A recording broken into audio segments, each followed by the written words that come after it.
Hello students, अब हम start करते हैं सॉल्व एग्जांपल्स ऑफ ट्रायंगल्स। ठीक है, एग्जांपल 1। अब यहाँ पे हमें दे रखा है कि O A is equals to O B, O D is equals to O C, और ये जो एंगल है इस एंगल को इक्वल है वर्टिकली ऑपोजिट एंगल्स है।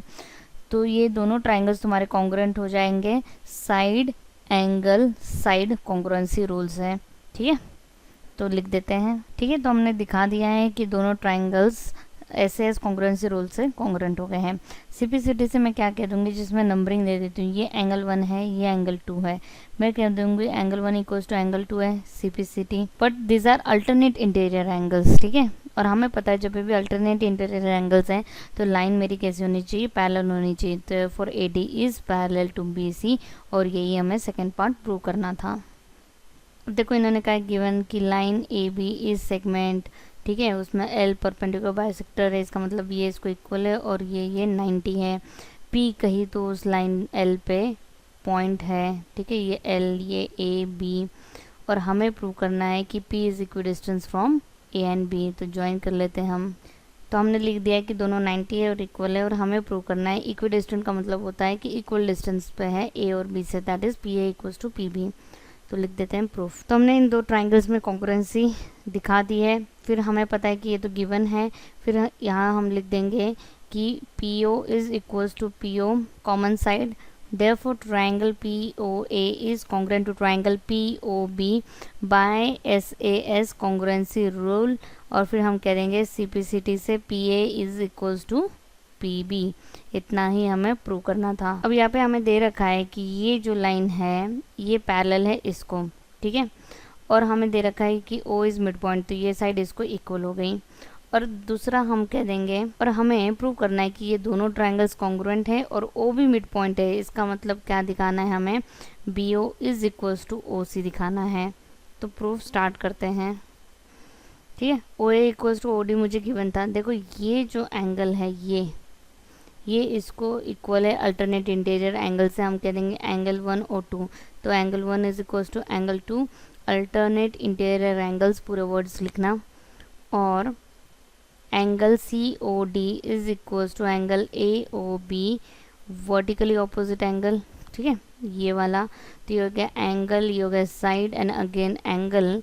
तो हम लिख देंगे triangle A O B is congruent to triangle D O by A S A congruency rule, and therefore simplicity से हम लिख देंगे O C is equals to O B, and that is O is mid point of B C. देखो हमें given है कि A D bisector है, इसका मतलब ये angle 1 is equals to angle 2 हो गया। ठीक है, परपेंडिकुलर भी है, तो ये एंगल इस 90 डिग्री है दोनों, और ये कॉमन साइड हो गई। तो ठीक है, एंगल साइड एंगल से हमारे दोनों ट्राइंगल्स क्या हो गए, कॉन्ग्रुएंट हो गए। एंगल 1 इक्वल्स टू एंगल 2 है, A D is equals to A D है। ठीक है, ये तो गिवन हो गया, ये कॉमन साइड हो गई। And angle A D B is equals to angle A D C equals to 90 degree. Therefore triangle ADB is congruent to triangle ADC by ASA congruency rule, and therefore AB is equals to AC CP CT। देखो हमें दे रखा है कि E इसका mid point है, F AC का mid point है। ठीक है, और AB और AC इक्वल साइड्स भी है, और हमें दिखाना है कि show that BF is equals to CE। तो लिख देती हूँ मैं। हम कहेंगे in triangle A B C, A B is equals to A C given है, therefore angle B is equals to angle C, equation 1। और रीजन क्या आएगा, angles opposite to equal sides are equal. अब देखो in triangle B E C and triangle C F B.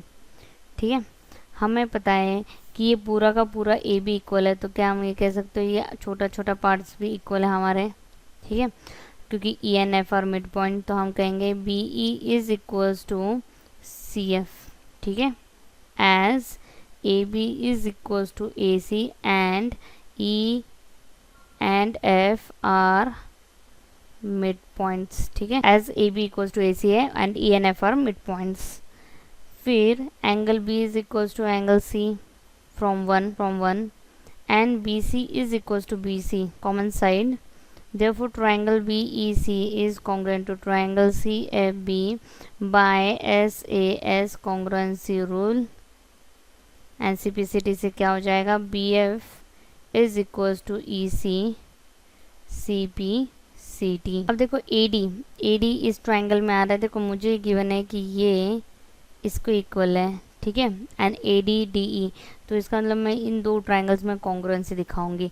उससे पहले मैं कहूँगी in triangle ABC AB is equals to AC given, therefore angle B is equals to angle C। Reason आएगा angles opposite to equal sides are equal, और इसको equation 1 कह देंगे। अब हम कॉन्ग्रुएंसी दिखाएंगे, हम कहेंगे in triangle ABD and triangle ACE AB is equals to AC, angle B is equals to angle C। इसको लिखेंगे फ्रॉम 1, इसको गिवन, और मुझे गिवन है BE is equals to CD, ठीक है। देखो BE है ये पूरा इतना, और DC है इतना, तुम देख रहे हो उसमें जो ये DE है, ठीक है, ये आ रहा है कॉमन पार्ट, तो मैं दोनों में से, ये तो मुझे गिवन था कि ये दोनों इक्वल है, तो मैं एक कॉमन पार्ट माइनस कर देती हूँ, मैं कहूँगी BE minus DE is equals to CD minus DE। मैंने एक कॉमन वैल्यू दोनों में से माइनस कर दी, तो BE में से DE हटा दूंगी तो BD आ जाएगा, और उसमें से EC आ जाएगा, ठीक है। और अब देखो साइड एंगल, और ये बची हुई साइड, तो हम लिख देंगे therefore triangle ABD is congruent to triangle ACE by SAS congruency rule, and therefore AD is equals to AE CPCT।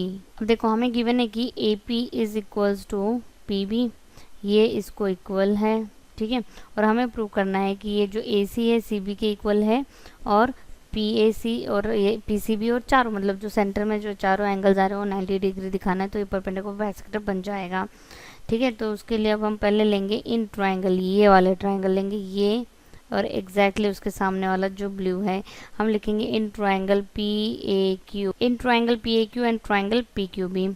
हमें है PA is equals to PB, AQ is equals to BQ, PQ is equals to PQ, common side, therefore triangle PAQ is congruent to triangle PBQ by triple S congruency rule, therefore angle 1 is equals to angle 2 CPCT, और equation 1 कौन सा angle 1 है, तो ये angle 1 है, angle 2 है। अब तुम कहोगे मैम आपने इतना लंबा जोड़ा क्यों किया, आपने सीधे सीधे ऊपर के ट्रायंगल क्यों नहीं लिए जो हमें प्रूव करना था। जब तक तुम ये angle 1 is equal to angle 2 नहीं दिखाओगे, तुम ये प्रूव नहीं कर सकते हो जो उन्होंने पूछा है। उसके लिए कंपलसरी पहला स्टेप है कि एंगल 1 इक्वल टू एंगल 2 दिखाओ। अब हम वो दो छोटे ट्रायंगल्स में चले जाते हैं, हम कहेंगे in triangle PAC and triangle PBC, PA is equals to PB, ठीक है, given angle 1 is equals to angle 2 from 1, and PC is equals to PC, common side, therefore triangle PAC is congruent to triangle PBC by SAS congruency rule, and therefore AC is equals to CB, ठीक है, मैंने ये इसको equal दिखा दिया है, and therefore angle ये P, या मैं नंबर लिख देती हूँ, ये 3 और यहाँ पे 4, therefore angle 3 is equals to angle 4, ये दोनों को जाएंगे CPCT। पर तुम्हें दिखाई दे रहा है कि angle 3 plus angle 4 is equals to 180 degree linear pair angle. किसी एक को रिपीट कर दो तो twice angle 3 equals to 180 degree, angle 3 equals to angle 4 equals to 90 degree, और फिर इसको हम लिख देते हैं इक्वेशन 3, इसको लिख देते हैं हम इक्वेशन 2, ये 3 from equation 2 and 3 PQ is perpendicular bisector of AB। अब यहाँ पे हमें गिवन है कि PB is equals to PC, और ये यहाँ पे भी 90 है, यहाँ पे भी 90 है, ठीक है। अब हमें प्रूव करना है कि बाइसेक्ट करता है, तो इसका मतलब ये जो एंगल है 1 ये एंगल 2 के इक्वल है, ये हमें दिखाना है प्रूफ। देखो राइट एंगल ट्रायंगल जैसे तुम्हें दिखाई दे जाएगा, ट्राई करना कि RHS है, पहले उसको देख लो, चेक कर लो, ठीक है। मैं कहूँगी PB is equals to PB, PB equals to PC, ये गिवन है। AP is equals to AP जो कि हाइपोटेनियस है, ठीक है। हाइपोटेनियस इक्वल्स टू हाइपोटेनियस हमने दिखाया दिया है कॉमन साइड से। And angle B is equals to angle C equals to 90 degree. Therefore, triangle PBA is congruent to triangle PCA by RHS congruency rule. And therefore, CPCT से angle 1 is equals to angle 2 CPCT से, and that is AP bisects angle A. तो तुमने देखा होगा ये सारा तुम्हारे लिए नया है, तुमने क्लास 8 तक कुछ ऐसे शो दैट प्रूव दैट कुछ नहीं कर रखे हैं, ठीक है। तो इसलिए इतना सिस्टमेटिकली लिखना होता है, इनको जितना प्रैक्टिस करोगे उतना बेटर होगा। ज्योमेट्री ऑन द स्पॉट कभी भी आएगी नहीं, तो प्लीज़ इसको प्रैक्टिस करो, वीडियोस को देखते रहो, रिपीटेशन करो। और एग्जांपल्स बहुत इंपॉर्टेंट है ज्योमेट्री के सारे, क्योंकि वो पेपर में पूछे जाते हैं, उनमें से कोई सेलेक्टिवली कुछ क्वेश्चंस पूछे जाते हैं। तो ज्योमेट्री में ये सॉल्व एग्जाम्पल्स भी उतने ही इंपॉर्टेंट है जितनी एक्सरसाइज, क्योंकि सॉल्व एग्जाम्पल में से टीचर क्वेश्चंस पेपर में पूछ सकती हैं।